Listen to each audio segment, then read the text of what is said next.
मित्रांनो, आपल्या डॅशिंग कामगिरीमुळे नावलौकिक मिळालेले अधिकारी तुकाराम मुंढे यांच्या माध्यमातून औषध व अन्न प्रशासन विभागाच्या आयुक्तपदाची जबाबदारी घेताच राज्यामध्ये कारवाईचा एक मोठा धडाका लावलेला आहे आणि त्यांच्या माध्यमातून 29, 30 आणि 31 या 3 दिवसामध्ये तब्बल 32 आरोपींना अटक करून 26 कंपन्यांना सील लावण्यात आलेले आहे।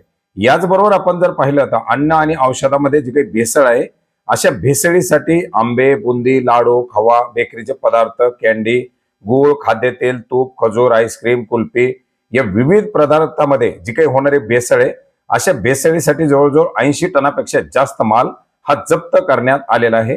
मित्रांनो, मुंबई, नवी मुंबई, पुणे, कोल्हापूर, सांगली, सातारा, नाशिक, भंडारा, जालना, बीड, नांदेड, परभणी, सोलापूर, छत्रपती संभाजीनगर, हिंगोली, वर्धा, यवतमाळ, अमरावती, अकोला, वाशिम या जिल्ह्यामध्ये ही कारवाई करण्यात आलेली आहे। याच्यामध्ये जवळजवळ 97,19,963 रुपयाचा हा 84 टनाचा आसपास माल जप्त करण्यात आलेला आहे।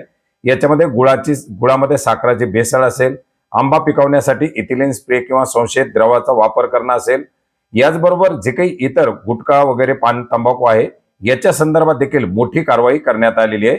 गुटख्याच्या संदर्भात 16 कंपन्यांविरुद्ध कारवाई करून 16 लोकांना अटक करण्यात आलेली असून याच्या अंतर्गत एकंदरीत 32 आरोपींना आतापर्यंत अटक करण्यात आलेली आहे।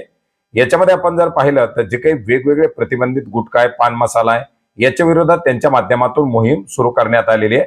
मित्रांनो, ही मोहीम सुरू असतानाच राज्यामध्ये जर नागरिकांच्या आरोग्याशी कोणी खेळत असेल आणि त्या अन्नामध्ये किंवा इतर काही पदार्थामध्ये भेसळ करत असेल तर अशा प्रकारची जर माहिती नागरिकांना असेल तर या संदर्भातील किंवा अन्न पदार्थाच्या दर्जा संदर्भात काही तक्रार असल्यास, शंका असल्यास त्याची माहिती त्वरित अन्न व औषध प्रशासनाला द्यावी, अशा प्रकारचं आवाहन देखील त्यांच्या माध्यमातून करण्यात आलेलं आहे।